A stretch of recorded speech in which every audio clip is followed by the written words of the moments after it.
Well, it's great to see everyone. Welcome to the debate for Tacoma. We're excited about the important and civil discussions we have in store tonight. However, first, the university tells us that we need to address a couple things.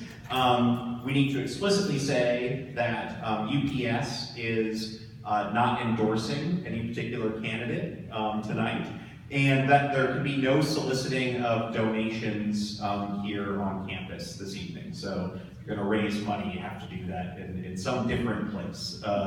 And I wanted to acknowledge the Department of Political Science at Pacific Lutheran University and the forensics program here at UPS for their generous support making this evening possible. I'd also like to thank Barb Church. Without her, we could not have done this event, certainly.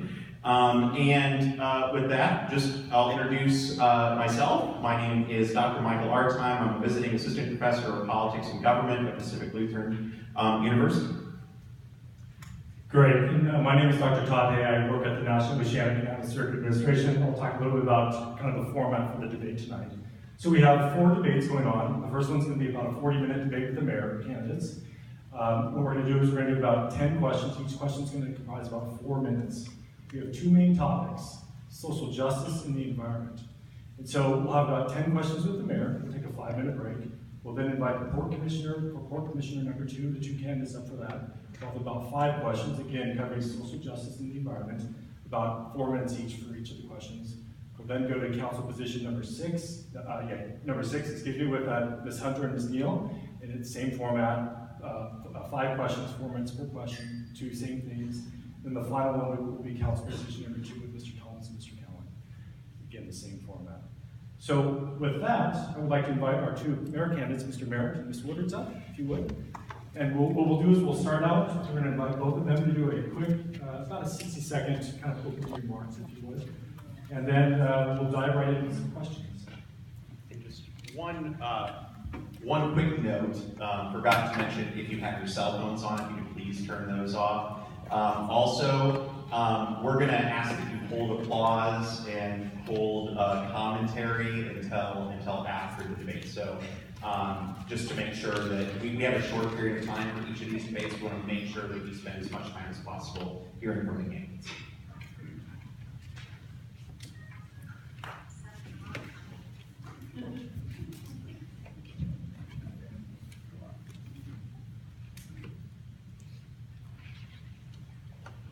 So, Mr. Merritt, let's start with your opening comments. Think about it a minute, if you would. Good evening. My name is Jim Merritt, and I'm running for mayor of Tacoma. We appreciate PLU and UPS having this debate tonight, and we're very happy that you're here to join us. I grew up on the east side of Tacoma in Fife, graduating from Fife High School, where I played football, basketball, and baseball. I was the first one from my family to go to college, graduating from the University of Washington School of Architecture and Urban Planning. As an architect, a leader in the private sector, father, brother, grandfather, and Democrat from Tacoma, I know there is a lot to be proud of in our city. I've spent my entire career helping make Tacoma an exceptional place to live, work, and raise a family. My leadership made the Sarco transformation to Point Ruston, Foss Waterway redevelopment, and Tacoma Union Station restoration possible, providing opportunities for family wage jobs while preserving local landmarks. Now I know Tacoma has an incredible potential. If we maximize our competitive advantage, we can become the economic engine for all of Southwest Washington and the Olympic Peninsula, complemented by our national and international opportunities through the Seattle-Tacoma Airport and the Port of Tacoma and the Northwest Seaport Alliance. Thank you, Mr. As mayor, I can realize this long-term vision for Tacoma that will provide opportunities for living wage jobs, restoring funding to public safety, and listening to the voice of all of our citizens. I am running for mayor to change the culture of local government. This means Tacoma needs to work with citizens, not against them. Tacoma needs to listen to taxpayers, not special interests. A vote for me as Mayor of Tacoma is not a vote for an agenda, it's a vote for a seat at the table. I humbly ask for your support and your vote on November 7th for Mayor of Tacoma. Thank you. Thank you, Mr. Merritt. Ms. Woodard. Thank you. Good evening, and again, thank you, UPS and PLU for hosting this evening. And thank you to all of you for actually being here. Can you not hear me? I hear somebody going, they can't hear me. Is the mic on? Am I close enough? Is that better? A little bit closer, I think. A little bit close. A lot of things I've been told I need in life. A mic has never been one of them. Good evening. I want to thank UPS and PLU for putting this on this evening, but I also want to thank all of you for coming out and being interested and listening to us and figuring out who you want your next mayor to be. I'm here tonight because I want to be your next mayor. I want to be the next mayor of this great place that I call home, the city of destiny. I've been in Tacoma since I was 3 years old. My mother's from England. My father was in the U.S. Air Force, and he got stationed here, and so we stayed here. I'm a proud graduate from Lincoln High School. Go A's. I heard a whoop. There's always one in the room. But after high school, I took a different path. I joined the U.S. Army, and I spent time in the U.S. Army. I thought it'd be an opportunity to see the world and serve my country, and I got stationed right here at what was then Fort Lewis, Washington. And so I've been at home ever since, and I love this city. I think this city has some incredible assets, and there is work for us to do. But I want to tell you, I want to be your mayor because I love Tacoma. I want to be your mayor because I want to make sure that Tacoma provides opportunities for every single person that lives here. As a member of this community, I've spent the last 30 years in the public, private, and nonprofit sector. I spent 12 years as an elected official, 5 years on the Metropolitan Parks Board, and 7 years on the City Council. And now I want to step up and use that experience to be the best mayor Tacoma's ever had, and to make Tacoma, again, a place that provides opportunities for everyone. Thank you very much. We're going to start with a question for Ms. Woodards. You've spoken of the desire to oppose any expansion of the Northwest Detention Center in Tacoma. As mayor, what specific actions could you take to prevent such an expansion?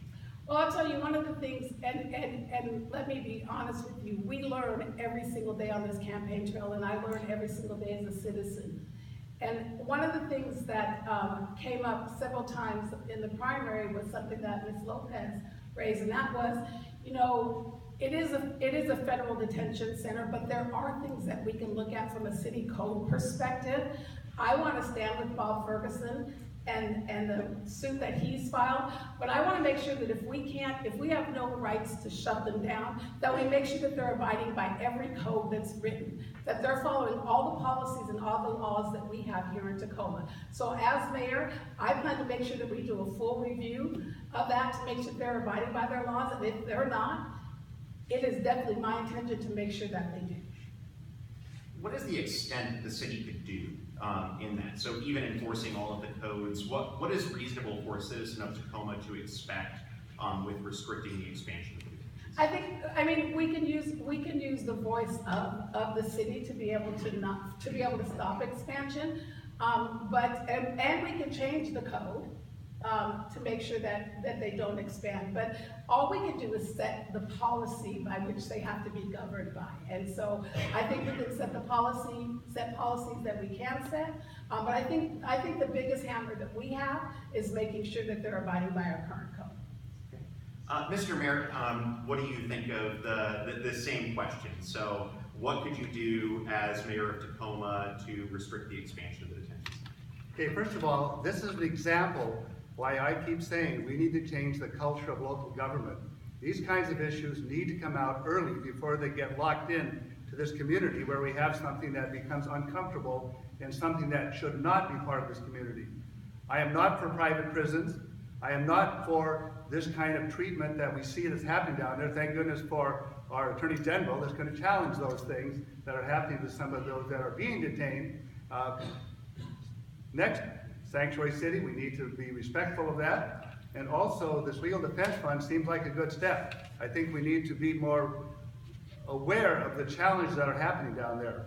As far as moving forward with issues about how do you challenge them, well, there are building codes and life safety codes and fire codes that all have to be monitored. This could be challenged.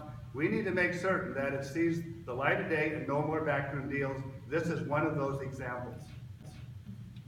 Thank you very much.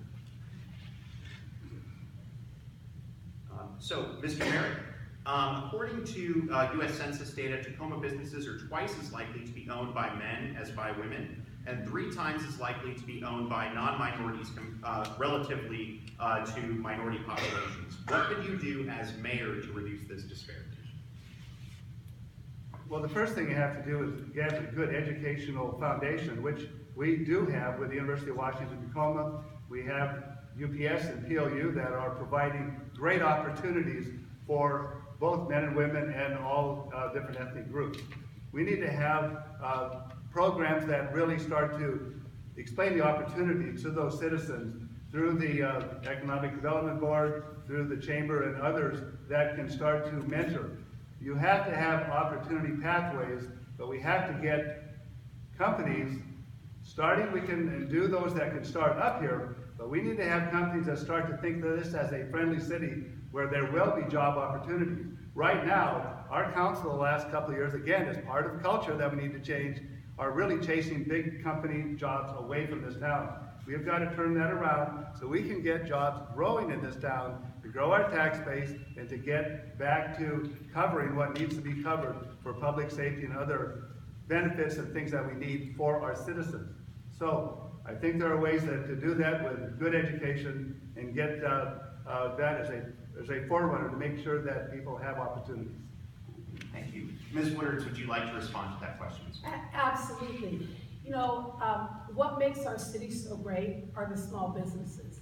And when we talk about how we're going to grow women and minority-owned businesses, it starts with small businesses. They're not the State Farms, they're not the DeVitas, they're not the Frank Russells. They're the small businesses in our business districts. So one of the things that there are a couple things I think we need to do. One of the things that we need to do is we need to help people understand it's possible to have a business, but more than that, we've got to remove the barriers that make it impossible for minority-owned businesses and women-owned businesses. We need to remove the barriers for them to be successful. We need to make sure that when they walk into a bank, that they're dealing with somebody who wants to actually make their business go and not charge them higher interest rates, and not give them loans or structure loans in a way that's not possible for their business to survive.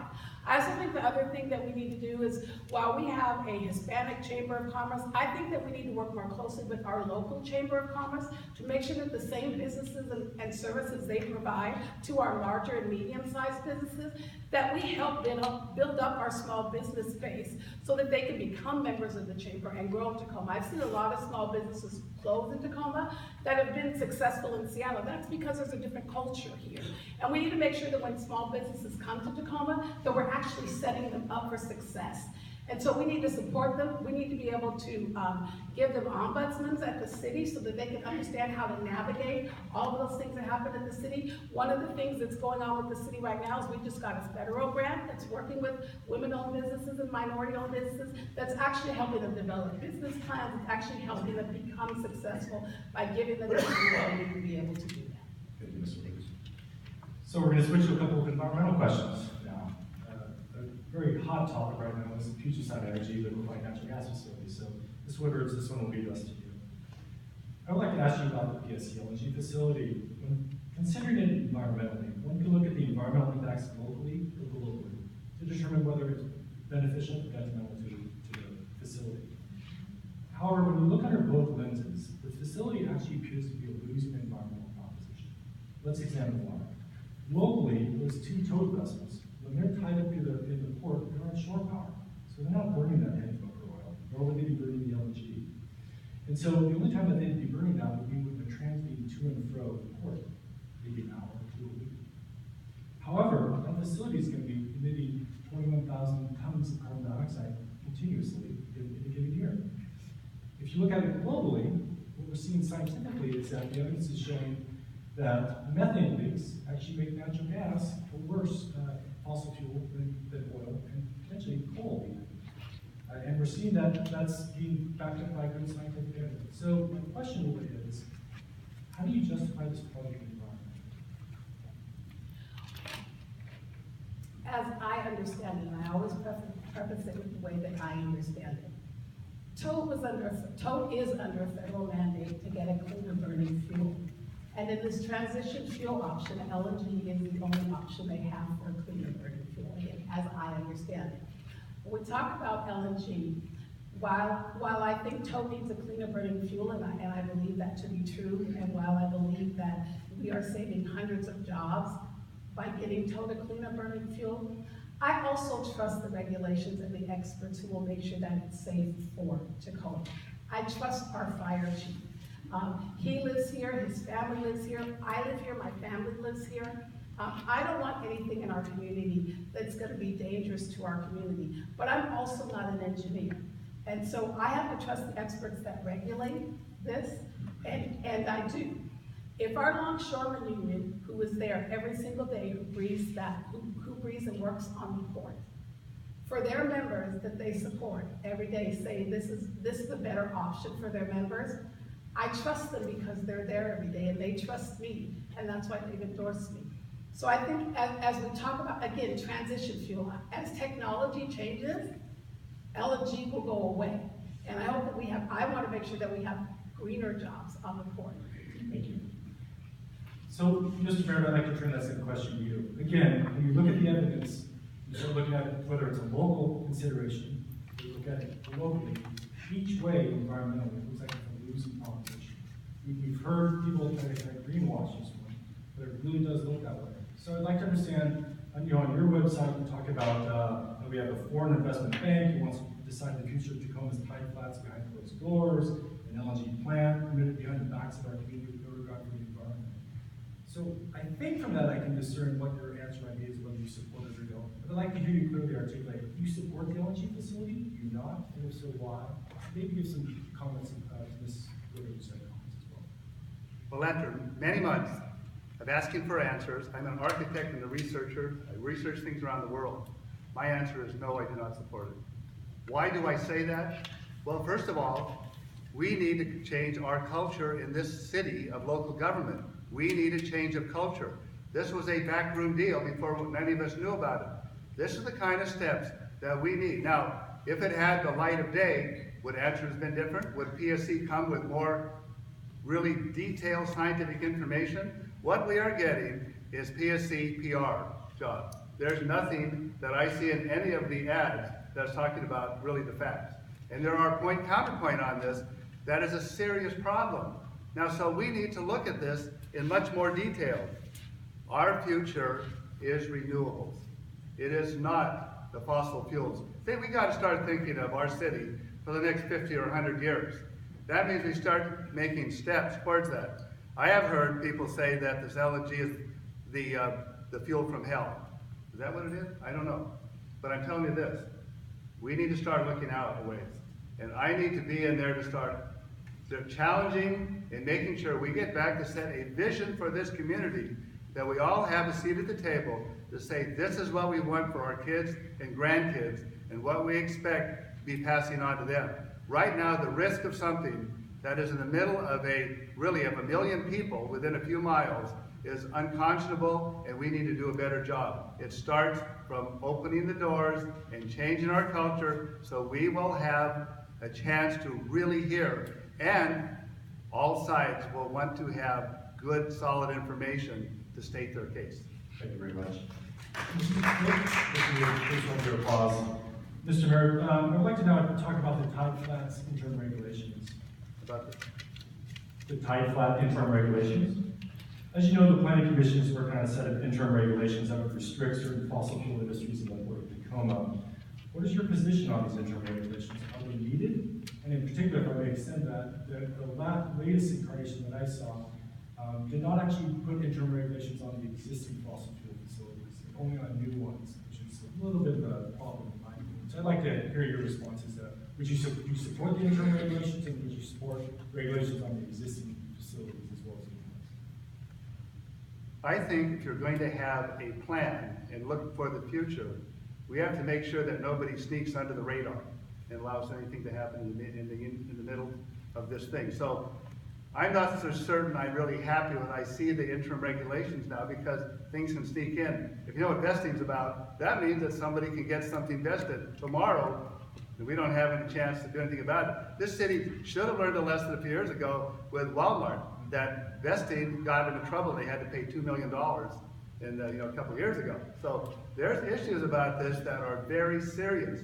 Now, do we need a long-term plan? Of course we do. It goes back to starting with a change of culture so that we all can get a chance to figure out what we want in that plan, and then we have a chance really to start weighing in. And each side will have a chance to explain their issues. Now, that means also, what I'm concerned about is the sub-area plan is too narrow. To me, it's all industrial future needs for the next 50, 100 years. That means, how does Frederickson tie to this? What's going to happen in Alley Valley? What are we going to do with the next element that may be part of that? Transportation-wise, how are we going to look at safety? How we look at whether it's rail or the kinds of uses? We need to define that. We need a vision for this community which starts to set those in motions properly. I think we need to do that before we even get to the sub-area plan. But we need to hold on the brakes without allowing jobs to disappear. We need to do more than 18 jobs for tote or a few more there. We need to be worried about the 1,800 jobs or the 18,000 jobs that may not be % of income documented and also help with down payments. There are programs through HUD now that you can actually get a down payment through that I would like to make sure that we instill on a regular basis. So that's on the home ownership side that we must do. We need to get our city up to a 60% home ownership. Do you realize that the Hilltop, one of the difficulties there is down around 20%. This is very tragic. That is what's breaking down a lot of the little neighborhoods in the Hilltop is because the home ownership is so low. Rental, though, is necessary. A lot of people do have a transitional rental before they can get into home ownership. There are many reasons. They're not really here long term. So we do need a significant amount of rental. We need to tie any incentives to rental to affordability long term. It cannot be something that can be eliminated at the end of the tax benefit. But we need to make sure that that incentive is there, so affordability is something that doesn't get lost. So we need to be very diligent to make certain that we can get there. But again, my goal is to get over to home ownership and help every way we can. Alberta, Canada, and Daisy Stallworth too, I worked with years ago. Both of them died. They were in the Hilltop area. And Alberta, Canada is one that was really pushing for home ownership, and I was with her many, many meetings to work on that. So home ownership will help a lot. Great, thank you. The bounce back to the environmental question. Mr. Woodards, we'll start with you on this one. This one is related to, my phone's right here, excuse me. This one is related to Tacoma Public Utility, in particular Tacoma Power. So this year alone, Tacoma Power had a net profit that was nearly $35 million more than what they had anticipated. So they had an overall net profit to the tune of about $48 million. However, at the same time, back in March, April of this year, they actually did a rate increase for citizens for both electricity and for water. Given that we've seen these pretty astronomical profits coming into the TPU, do you think is there good management going on there? Do we need to do something about this so we have kind of better oversight and control in the city council, into TPU? If you could just kind of address that issue, please. Certainly. Yes, we do need better management.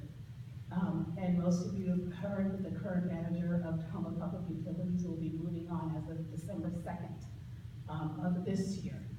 And so I think that's going to be helpful to us. But I also think that part of that profit needs to make sure that we're reinvesting it into the system. And so that it's going back into maintaining our system. But I also believe one of the things that we did that's really important is that we actually added money back into being able to provide for low-income families in this community and for seniors, and so that we were able to offer more opportunities for them who could not pay their bills. But certainly, we need to look at the management and to look at those profits. I was off the council by that time, the number came in, but we need to look at that. We do not need to be charging our citizens more than what they can afford and more than what we need to run the utility. And you mentioned Mr. Gaines' removal, obviously. Yet he received a pretty nice gold mirror suit coming out of that deal. It's not a bit of a slap in the ratepaier's face. Here's $350,000, Mr. Gaines, and you're going to go raise your rates and just 6 months earlier. absolutely am not going to make that decision. Mr. Merritt? First of all, Tacoma, the TPU, Tacoma Public Utilities, is owned by the citizens of this city. It is a public utility. Budgets and how we look at the identifying the budgets for short-term and long-term needs is valid. We need to be more scrutiny on that.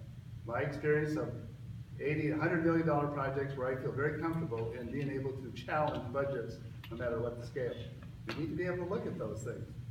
The other thing that's very interesting to me is that TPO, when you talk to some of them, they say, we're a business. Well, yes, you are a business, but you're owned by the city. And so I don't want this to be looked at as a private business. I do not like privatization. I will not go for that ever. Public utilities needs to be public ownership. We need to make sure that it remains that way. That also includes CLIC in that. So we need to be very diligent about this.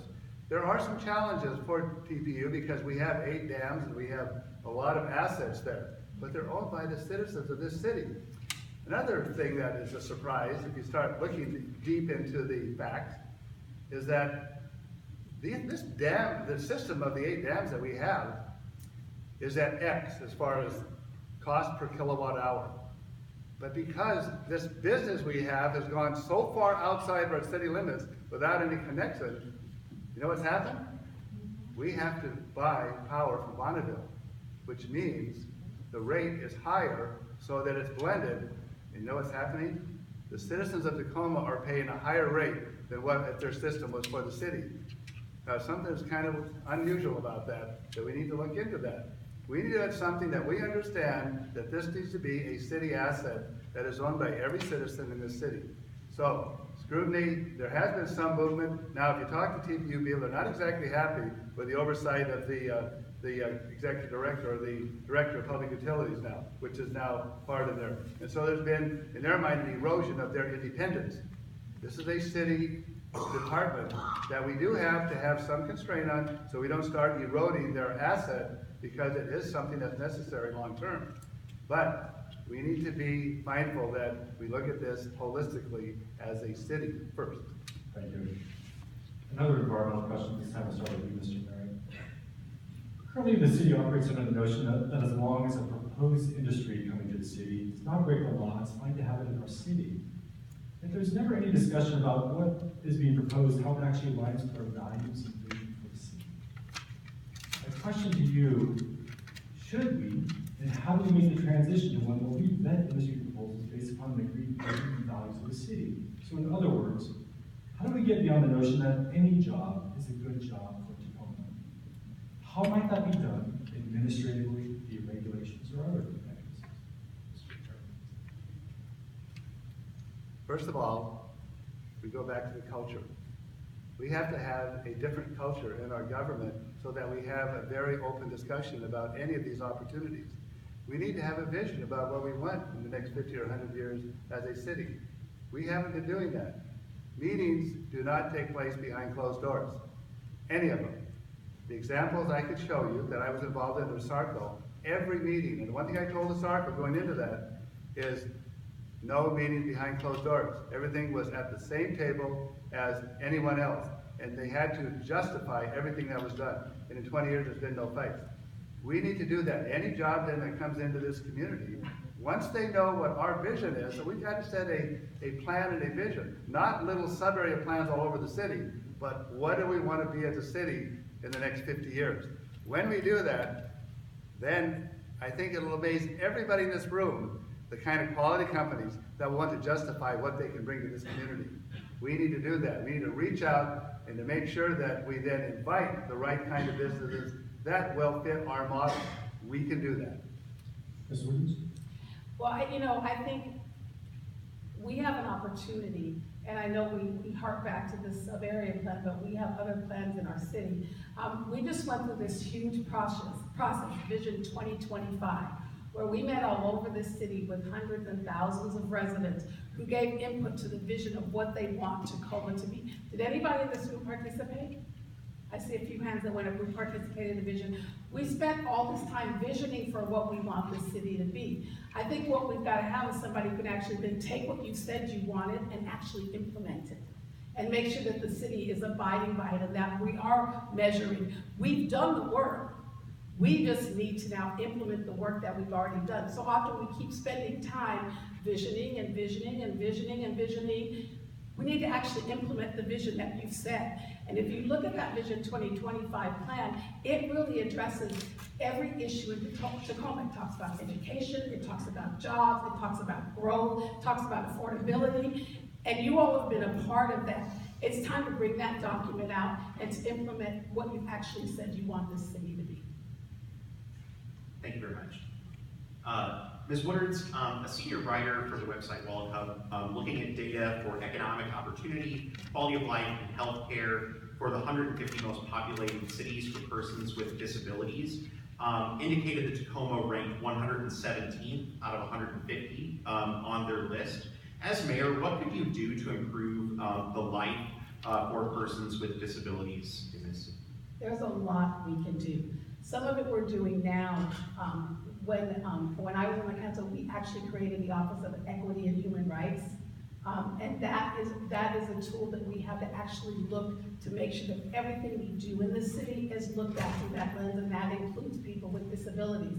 The other thing that's happening is as we talk about the infrastructure in our city, so when we're rebuilding roads, we're also making sure that we're rebuilding sidewalks and curbs and gutters and the cutouts so that people with disabilities can make our cities more walkable and available to them. But I think the work that we've done in our Equity and Human Rights Department is focusing where we spend money. We're rebuilding roads. We're also making sure that we're rebuilding sidewalks and curbs and gutters and the cutouts so that people with disabilities can make our cities more walkable and available to them. But I think the work that we've done in our Equity and Human Rights Department is focusing where we spend money, how we invest in projects in our city, what policies we pass. There's a lens that looks at every policy within our city to make sure that we're making sure that it's not just about being equal, but that it's about equity so that it's for everyone.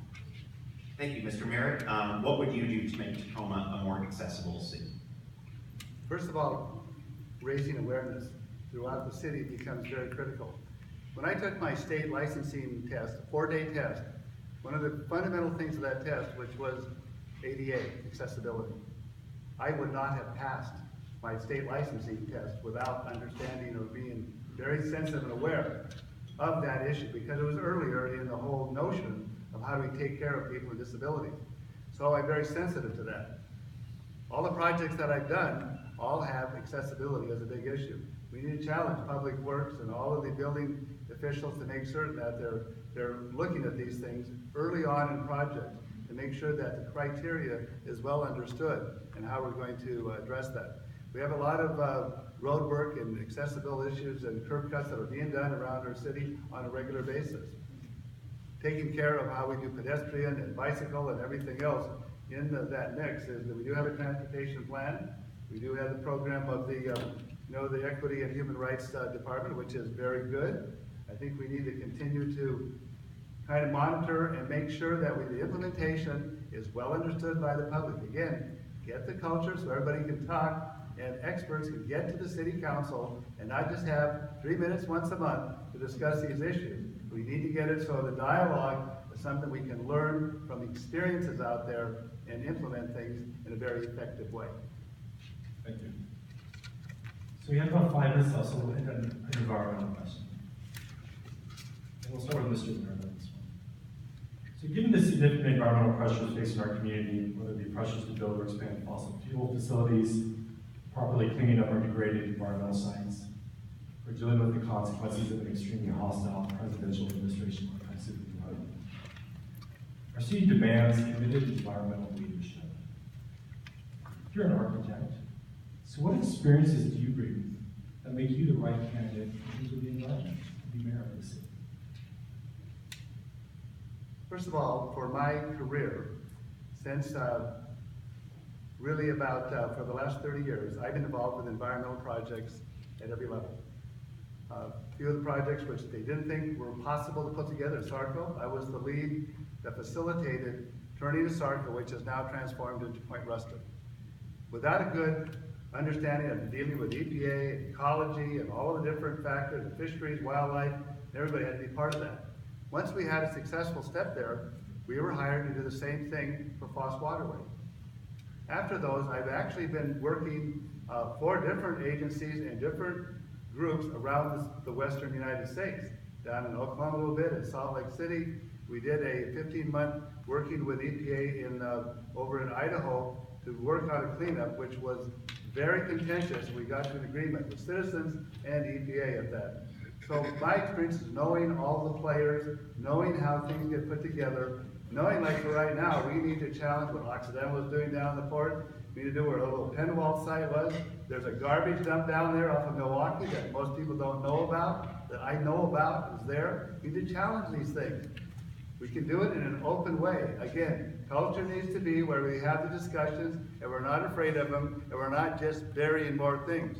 I want to challenge Occidental, for instance. They want to do things in a marginal way because we have a difficult problem on Idaho's on the Occidental site. So we need to challenge those things. When we look at our vision of what, not just a book on the shelf, but something that really has teeth that are moving with a how-to step right when it's done, then we can start looking at what's going to happen in the ports, what's going to happen to our other areas. We also have the same environmental problem out in Alley Valley, which is the old BN site, which is also very challenging. So we need to work, and the mayor needs to have an understanding, I believe, or I can bring to the table to work with EPA and ecology and the owners of those sites to make sure we have effective solutions. Ms. Woodards, you've been on in the past, you support the methanol plant, well, I think your position's changed on that. You support the LNG facility.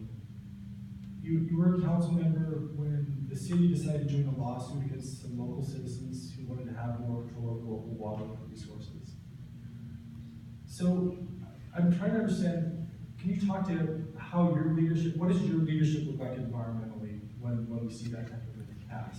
Okay, so I never supported the methanol plant, let's get that clear. I never supported the methanol plant.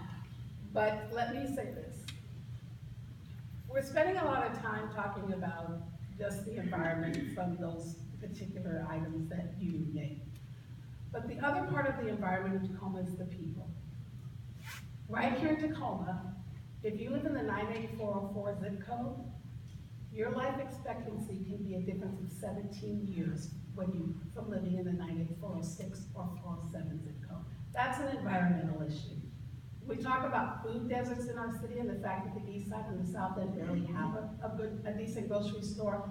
That's an environmental issue. When we talk about transportation and pollution that goes over to the east side on the other side of the bridge, that's an environmental issue.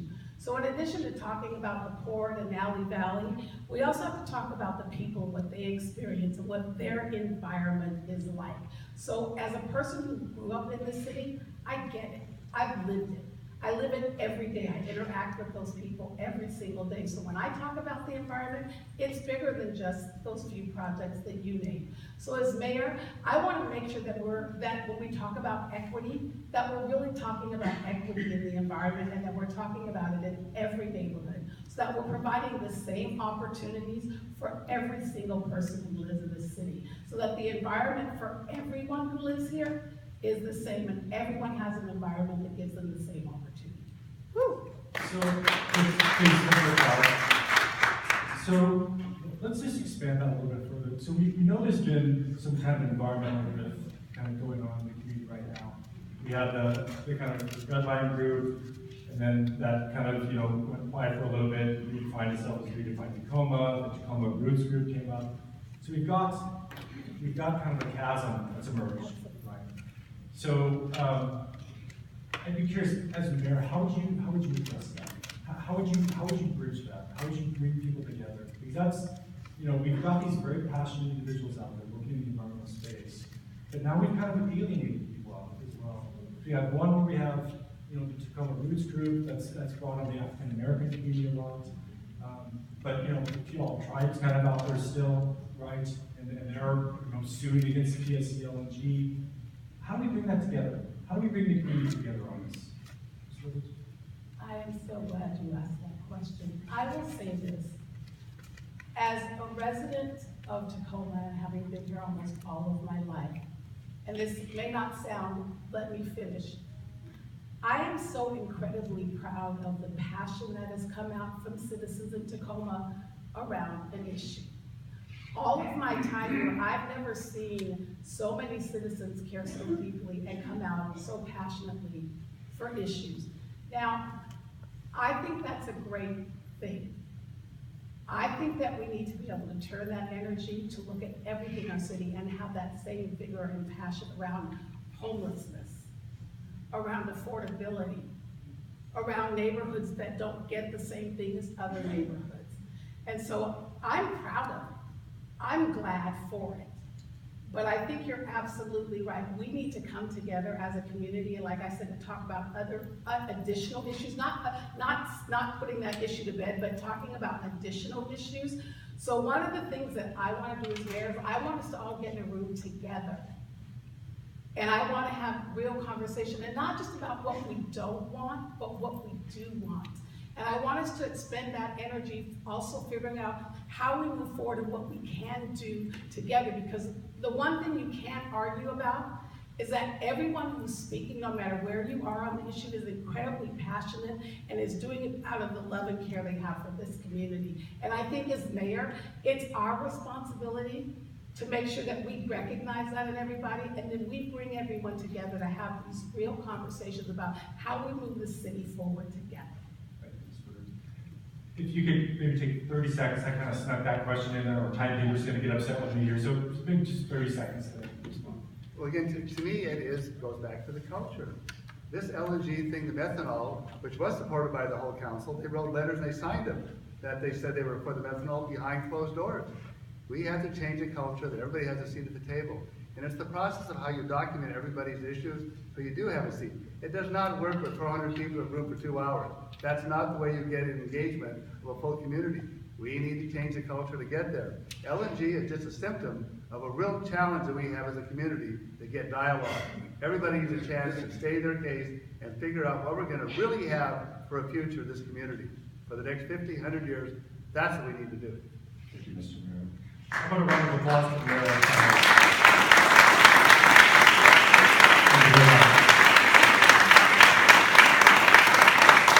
So we're going to